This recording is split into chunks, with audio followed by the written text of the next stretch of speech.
नमस्कार, मैं कीर्ति और मैं आप सभी का स्वागत करती हूँ आपके अपने चैनल भिवानी हलचल पर। तो आइए नजर डालते हैं आज की मुख्य खबरों पर। मंगलवार को श्री अग्रवाल सभा श्री अग्रसेन ट्रस्ट के सहयोग से पतराम गेट स्थित गौशाला के प्रांगण में महाराजा अग्रसेन जयंती के उपलक्ष्य में गो सेवा, सवामनी और चारा आपूर्ति सेवा की गई। सवामनी और चारा आपूर्ति सेवा में श्री अग्रवाल सभा एवं श्री अग्रसेन ट्रस्ट के सदस्यों ने गायों के लिए विशेष तौर पर तैयार किए गए दलिया, खिचड़ी, चारा व गुड़ को गायों के लिए उपलब्ध करवाया। इस अवसर पर सभी ने एक मत से हर घर से गो सेवा के लिए सेवादान का आह्वान भी किया। इस अवसर पर विशेष तौर पर पहुंचे व्यवसायी मनीष सर्राफ ने कहा कि महाराजा अग्रसेन को ऋषि मुनियों ने 18 यज्ञ का संकल्प दिलवाया था। जब 17वां यज्ञ पूरा हो चुका था तथा 18वें यज्ञ में जीवित पशुओं की बलि दी जा रही थी तो महाराजा अग्रसेन को उस दृश्य को देखकर घृणा उत्पन्न हो गई। महाराजा अग्रसेन ने यज्ञ को बीच में ही रुकवा दिया और कहा कि भविष्य में उनके राज्य का कोई भी व्यक्ति यज्ञ में पशु की बलि नहीं देगा और न ही पशु को मारेगा और न ही मांस खाएगा। राज्य का हर व्यक्ति प्राणी मात्र की रक्षा करेगा। इस घटना से प्रभावित होकर उन्होंने अहिंसा धर्म को अपना लिया। इस अवसर पर उपस्थित अग्रवंशियों ने गौशाला में वर्षों से गौ सेवा कर रहे श्री राम बिजलीवाला, श्री भगवान, निर्मला देवी, सरला देवी, मनीष, वजीर, प्रदीप, आनंद और कृष्ण की सच्ची गौ सेवा को नमन किया। ये वो सेवक हैं जो 24 घंटे गौ सेवा में हमेशा उपलब्ध रहते हैं। जयंती संयोजक प्रेम प्रकाश अग्रवाल और प्रशासक सुभाष गोयल ने उपस्थित कार्यक्रम में सभी जनों को गोवध रोकने व गौ सेवा करने का संकल्प भी दिलवाया। कार्यक्रम करती है। इस बार 15 दिन का कार्यक्रम करने जा रही है। उस कार्यक्रम के तहत गौशाला के अंदर, श्री राम गौशाला पतराम गेट के अंदर गौ चारा स्वामनी का कार्यक्रम किया गया है। लोगों ने इसमें बढ़ चढ़कर भाग लिया है। आगे के कार्यक्रमों के लिए मैं आह्वान करता हूं कि वो बढ़ चढ़कर भाग लें, एकता का सहयोग दें। इस कार्यक्रम में लोग यहाँ कार्यक्रम करने का उद्देश्य लोगों को गौशाला के साथ जोड़ना, गौओं की सेवाओं को देखना, इस गौशाला को दिखाना। जितने लोग आएंगे गौ माता के साथ सेवा के साथ जुड़ेंगे। इनकी जयंती 1 से 15 अक्टूबर तक बनाई जा रही है। उसके संधान में हमने एक कार्यक्रम रखा है पतराम गेट गौशाला में। हमारा प्रयास ये है कि लोग यहाँ पे आएँ, जागरूक हों और अग्रसेन महाराज की आशीर्वाद से इंडिया में जितनी भी गौशाला चल रही हैं उसमें अग्रवाल समाज बढ़ चढ़ के भूमिका निभा रहा है और हम भगवान से ऐसी प्रार्थना करते हैं कि आगे भी ऐसा होता। सबको जानकारी है, महाराजा अग्रसेन जी की जयंती का पखवाड़ा 1 अक्टूबर से 15 अक्टूबर तक मनाया जा रहा है। इस दौरान समाज में जो भी सेवा के कार्य हैं उस सब में अग्रवाल समाज बढ़ चढ़कर भाग ले रहा है। बाल सेवा आश्रम हो, दिव्यांग बच्चों का कार्यक्रम हो, अपना घर हो, और ये समाज की जिम्मेवारी बखूबी निभा रहा है। महाराजा अग्रसेन जी के बताए चिन्हों पर चलते हुए पूरा अग्रवाल समाज, समाजवाद का जो महाराजा अग्रसेन ने 1 ईंट और 1 रुपया देकर समाज को आगे बढ़ाना और समृद्धिशाली बनाने का कार्य किया था, उसी कार्य को आगे बढ़ाते हुए ये सारा कार्य अग्रसेन महाराज की जयंती पर चल रहे हैं। उसी कड़ी में आज पतराम गेट गौशाला में आज ये गौ सवामणी और गौवों के लिए चारे की उपलब्धता कराने के लिए श्री अग्रसेन ट्रस्ट और अग्रवाल सभा दोनों का एक ज्वाइंट कार्यक्रम चल रहा है। निपुण हरियाणा मिशन के तहत FLN कार्यक्रम के अंतर्गत छोटे बच्चों के सर्वांगीण विकास व आधारभूत ज्ञान के लिए कार्य किया जा रहा है। इसी के तहत इस वर्ष से प्रदेश के सभी प्राथमिक विद्यालयों में बाल वाटिका 3 प्रारंभ की गई है। बच्चों को सौहार्दपूर्ण माहौल में खेल खेल में आधारभूत ज्ञान देने के लिए शिक्षकों का प्रशिक्षण शिविर मंगलवार से खंड शिक्षा अधिकारी कार्यालय में प्रारंभ हुआ, जिसका संयोजक ब्लॉक कोऑर्डिनेटर भारत यादव द्वारा किया गया। अध्यापक विद्यार्थियों को सर्वांगीण विकास के लिए समझ विकसित करता है। इसके लिए अध्यापक को प्रशिक्षण शिविर में गुणवत्तापूर्वक शिक्षण के लिए विभाग द्वारा तैयार किए गए मास्टर ट्रेनर द्वारा प्रशिक्षण देने की प्रक्रिया खंड स्तर पर शुरू की गई है। वहीं निपुण हरियाणा मिशन के तहत FLN कार्यक्रम के अंतर्गत छोटे बच्चों के सर्वांगीण विकास के लिए इस तरह के कैंप समय समय पर लगाए जाते हैं। इस मौके पर प्रतिभागियों को संबोधित करते हुए DPC ज्ञानेंद्र नेहरा ने कहा कि अध्यापक का कार्य केवल बच्चों को पढ़ाने का नहीं, अपितु उनमें अच्छे ज्ञान के साथ अच्छा नागरिक बनाना भी है।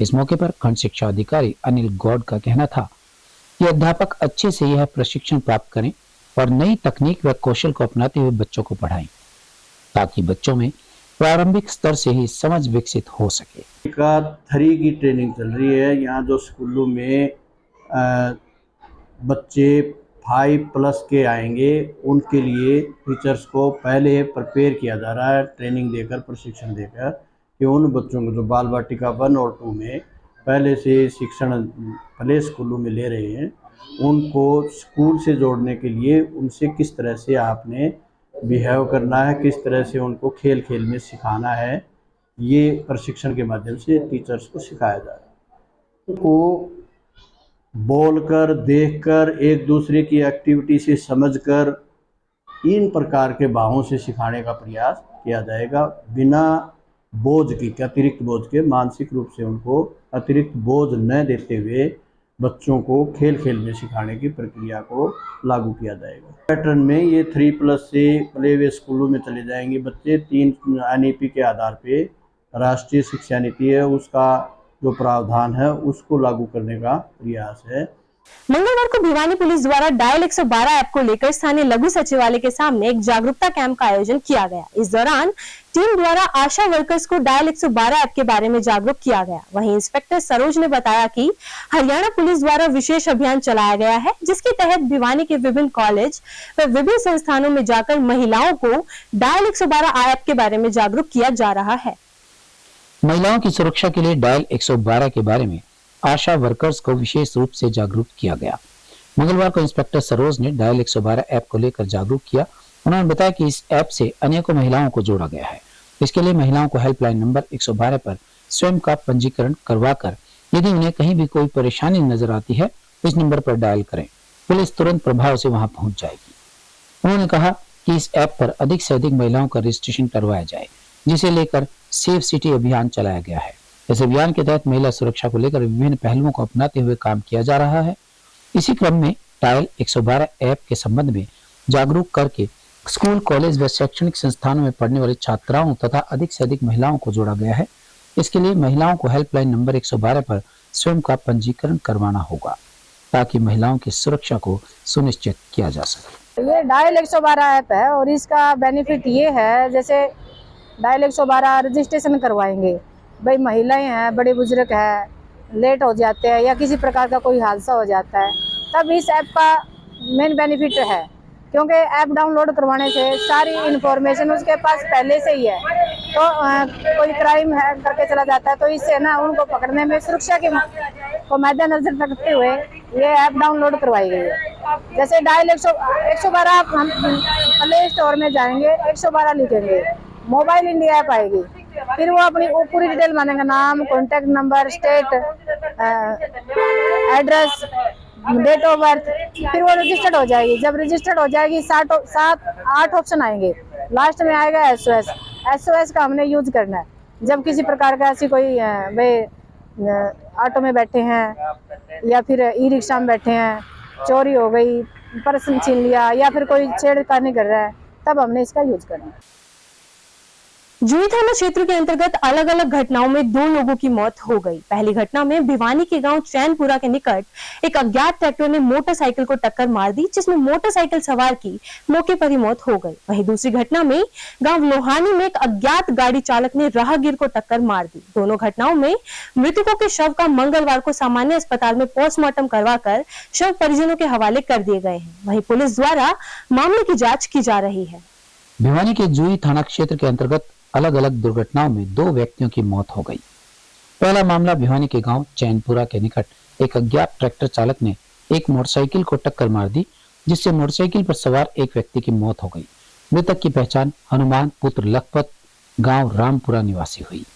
वहीं दूसरा मामला गांव लोहानी के निकट एक अज्ञात गाड़ी ने एक राहगीर को टक्कर मार दी, जिससे उसकी मौत हो गई। प्राप्त जानकारी के अनुसार पुलिस को सूचना प्राप्त हुई थी कि गांव लोहानी के निकट एक अज्ञात गाड़ी में एक व्यक्ति को टक्कर मार दी। इस घटना में व्यक्ति की मौत हो गई। मृतक की पहचान बजरंग पुत्र सुरेश गांव लोहानी निवासी के रूप में हुई है। दोनों ही मामलों में पुलिस ने परिजनों के बयान के आधार पर मुकदमा दर्ज कर अपनी कार्यवाही शुरू कर दी।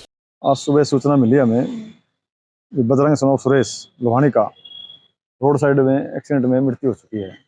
जिस पर हम वहाँ पहुँचे तो डेड बॉडी को इसका भाई को मनोज सन ऑफ सुरेश लोहानी के साथ में जीएस में लाए।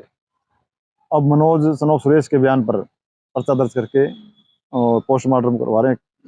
170 CRPC की कार्रवाई कर रहे हैं। तो क्या घटना घटी किस प्रकार? ये नाम पता नाम मालूम है व्हीकल तो, और ये पैदल जा रहे थे। लोहानी गांव में पैदल सुबह सुबह घूमने के लिए जाते हैं, और कोई नाम पता नाम मालूम व्हीकल इसकी चपेट मार गया, जिसकी वजह से इसकी मृत्यु हुई है। कितने बच्चे हैं? इसके बच्चे तो ठीक परिजनों बयान पर 174 कार्रवाई की है। सूचना मिली हनुमान सनोफ लखपत व श्रीरामपुरा रोड साइड एक्सीडेंट में मृत्यु हो चुकी है, जिस पर हम पहुंचे जीएस बिहानी परमवीर सनोफ लखपत और रामपुरा के बयान पर कार्रवाई कर रहे हैं।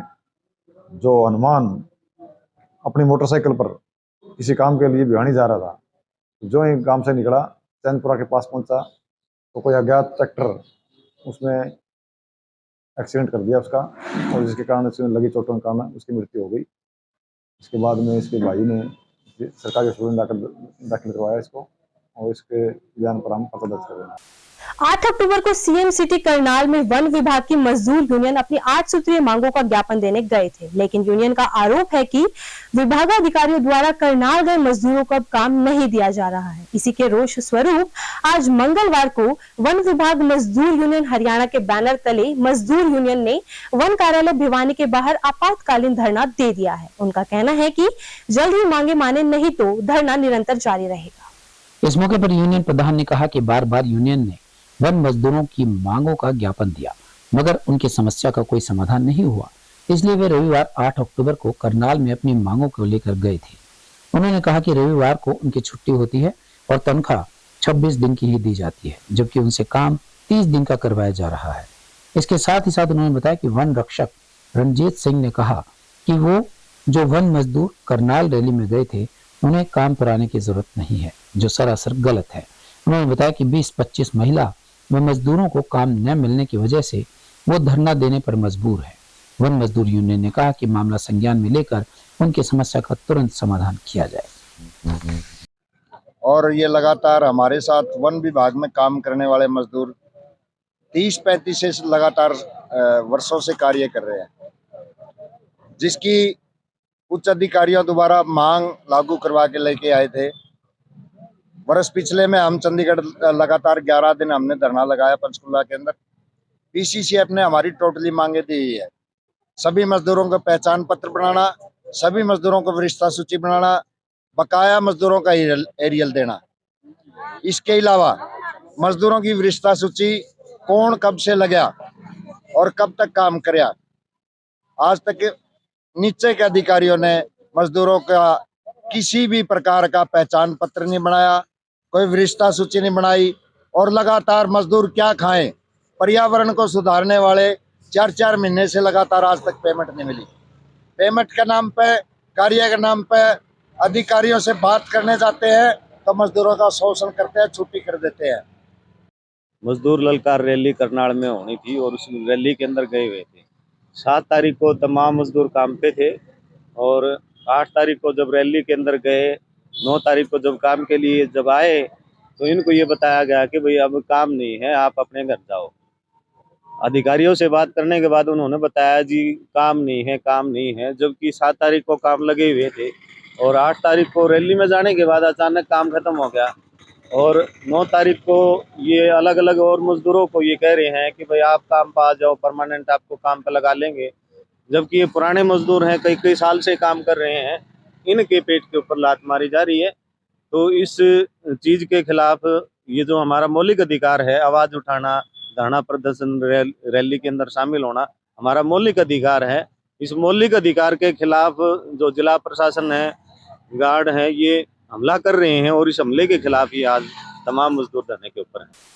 चौधरी बंसीलाल विश्वविद्यालय भिवानी की सत्र 2023-24 की इंटर कॉलेज कबड्डी चैंपियनशिप महिला एवं पुरुष वर्ग का आयोजन 10-11 अक्टूबर को महाराजा नीमपाल सिंह राजकीय महाविद्यालय भिवानी में किया गया। प्रतियोगिता के शुभारंभ अवसर पर विश्वविद्यालय रजिस्ट्रार ऋतु सिंह मुख्य अतिथि और director sports doctor Suresh Malik विशिष्ट अतिथि के रूप में उपस्थित रहे।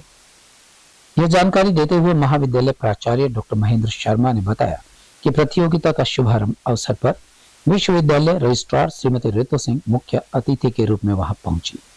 चैंपियनशिप में चौधरी बंसीलाल विश्वविद्यालय भिवानी से संबंधित भिवानी व दादरी जिले से संबंधित महाविद्यालयों के लड़के व लड़कियों की टीम्स ने भाग लिया। चैंपियनशिप के कन्वीनर डॉक्टर मितेश शर्मा, सह आयोजक वजीर सिंह और आयोजक सचिव डॉक्टर कपिल शर्मा रहे। महाविद्यालय प्रेस प्रभारी डॉक्टर जगवीर सिंह मान ने बताया कि समापन समारोह में हरियाणा सरकार से सेवानिवृत्त विख्यात कबड्डी कोच कमल सिंह मंडाना विशेष रूप से उपस्थित होंगे। राजकीय महाविद्यालय भिवानी में इन दिनों इंटर कॉलेज कबड्डी चैंपियनशिप का आयोजन किया जा रहा है। चौधरी बंसीलाल विश्वविद्यालय के द्वारा MNS कॉलेज को जिम्मेदारी दी गई है इंटर कॉलेज कबड्डी कंपटीशन की चैंपियनशिप की।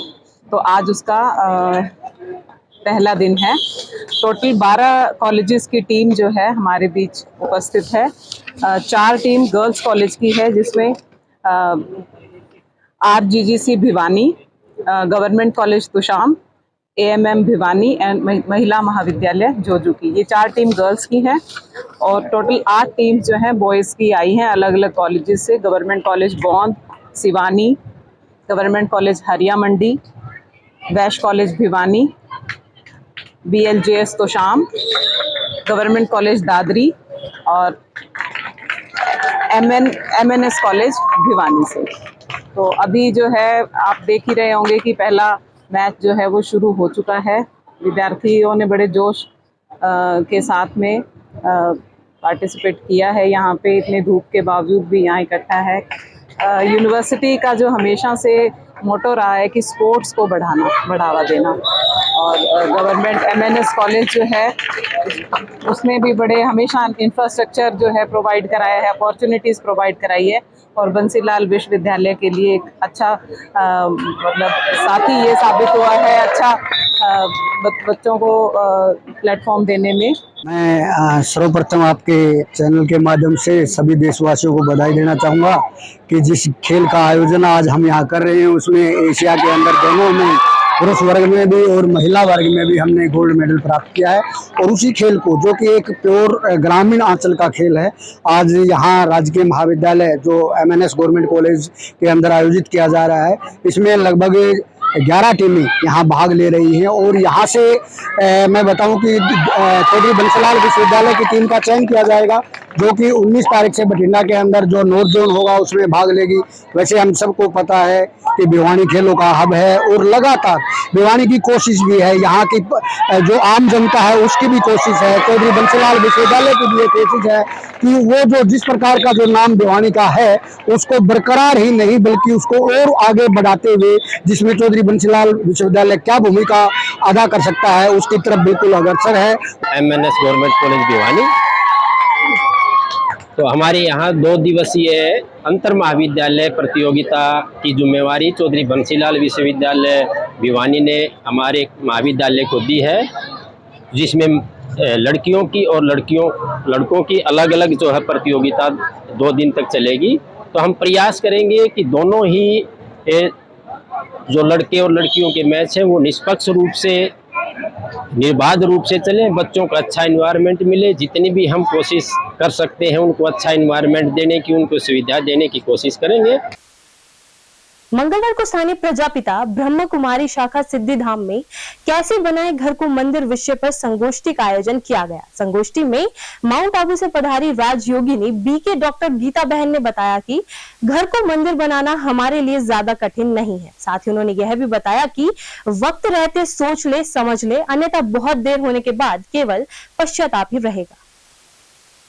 माउंट आबू से पधारी राजयोगी ने BK डॉक्टर गीता बहन ने बताया कि आज तक हम घर के एक कोने में मंदिर स्थापित करते हैं, जबकि हमें अपने पूरे घर को ही मंदिर बनाना चाहिए।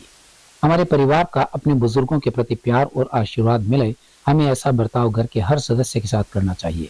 अलबत्ता जो आज हम अपने बुजुर्गों के साथ करेंगे कल वही हमारे साथ होगा, फिर वो चाहे घर की बहू हो या बेटी हो। घर का माहौल तब बिगड़ता है जब हम अपनी बेटी को बेटी और बहू को दूसरी दृष्टि से देखते हैं। उन्होंने आगे कहा कि मेरा मानना है कि आज के समय में बच्चे माता पिता को वृद्ध आश्रम में छोड़ते हैं और स्वयं अनाथ आश्रम में रहते हैं, क्योंकि माता पिता के बिना बच्चे अनाथ ही तो होते हैं। हमें याद रहे, आज माता पिता तो कल हमारी बारी है, क्योंकि बूढ़ा हमें भी होना ही है। उन्होंने कहा कि आज हर व्यक्ति मोबाइल के सामने तो झुक जाता है, लेकिन बुजुर्गों के आशीर्वाद के लिए नहीं। शाखा सिद्धिधाम प्रमुख वी.के. सुमित्रा बहन ने बोलते हुए कहा कि जो हमको जन्म देने वाले हैं उन्हीं का अनादर करेंगे तो हम अपने जीवन में किसी भी तरह से फलीभूत नहीं हो पाएंगे। राजयोग एजुकेशन रिसर्च फाउंडेशन के युवा प्रभाग के द्वारा पिछले दिनों उठो जगत के वास्ते एक प्रोजेक्ट हमने बनाया है, जिसके तहत घर बने मंदिर, ये एक हमारा प्रकल्प है, योजना है, और उसके तहत यहाँ महिलाओं का ये कार्यक्रम रखा गया है, जिसका लक्ष्य है कि हर घर और परिवार में जो तनाव है, जो संबंधों में आजकल कड़वाहट है, दूरियां है, उसे कैसे मिटाया जाए। जब तक घरों का वातावरण हमारा सुदृढ़ नहीं होगा तो हमारे बच्चों का भविष्य अच्छा कैसे होगा। हम हमारे संस्कारों को नहीं बचाएंगे तो हमारी संस्कृति को कैसे बचाएंगे।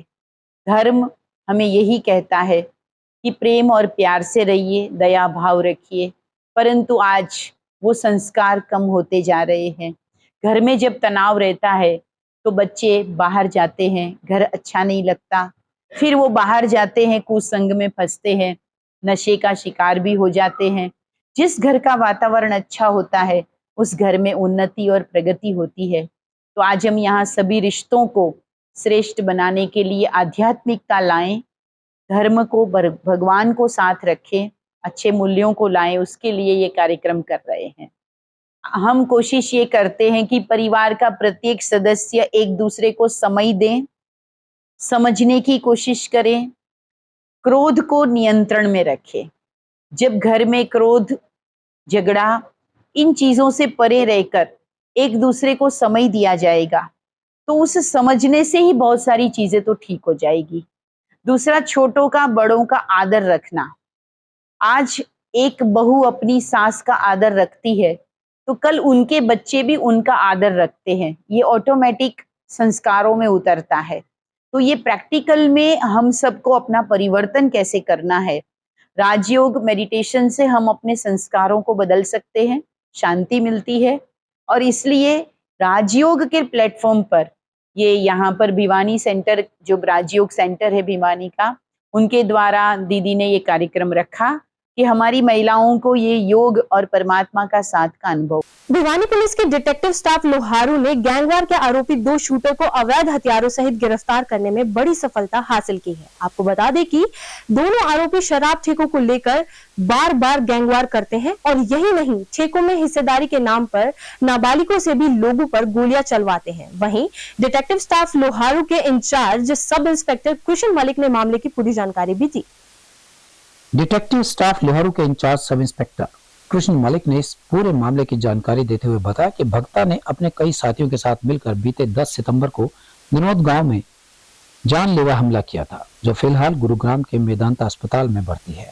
इन्होंने 19 सितंबर को फिर दिनोद गांव में ही राष्ट्रीय खिलाड़ी पर दनादन गोलियां दागी, जिसमें एक गोली खिलाड़ी की छाती में लगी और वो घायल भी हुआ। बड़ी वारदातों को अंजाम देने वाले दोनों शूटर्स को डिटेक्टिव पुलिस ने कोर्ट से 6 दिन के रिमांड पर लिया है। गांव माने रूम में 3 लड़कों ने गोली चलाई थी, इजराइल, शुभम और मोहित।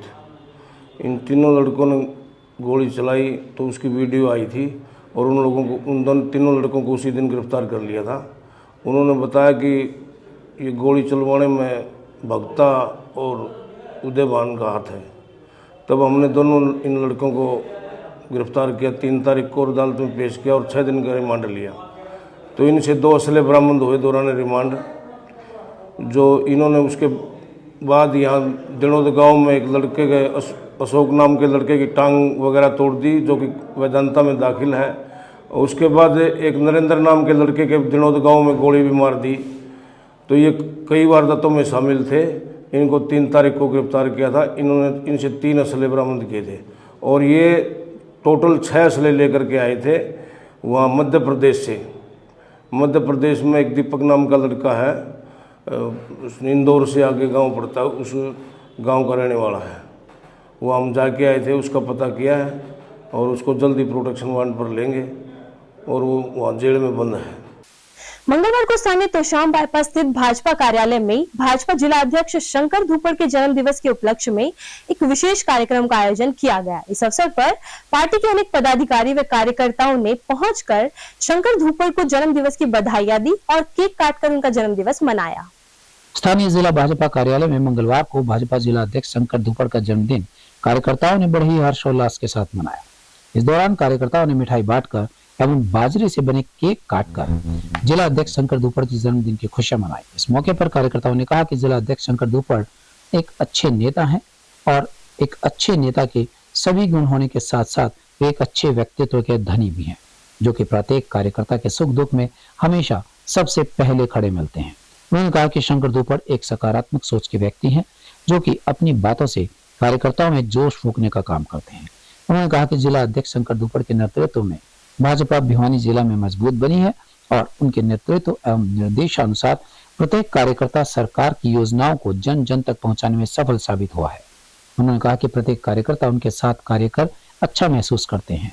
इस दौरान सभी कार्यकर्ताओं ने जिला अध्यक्ष की दीर्घायु की कामना की। रखा तो सरप्राइज वाला आइटम था और इन्होंने जो आज ये इतना जबरदस्त जो कार्यक्रम रखा, मैं इन सब साथियों का विशेष तौर से हर्ष, शिव कुमार जी, ब्रिजपाल जी, इनका धन्यवाद करना चाहूंगा कि इन्होंने ऐसा एक आयोजन किया और बाकी साथी भी धन्यवाद के पात्र हैं और इन सब का भी धन्यवाद। आज ये पधारे इस कार्यक्रम में, बहुत बहुत धन्यवाद सभी। खबरों का सिलसिला यूं ही जारी रहेगा। मुझे और भिवानी हलचल की टीम को दीजिए इजाजत और बने रहिए आपके अपने चैनल भिवानी हलचल के साथ।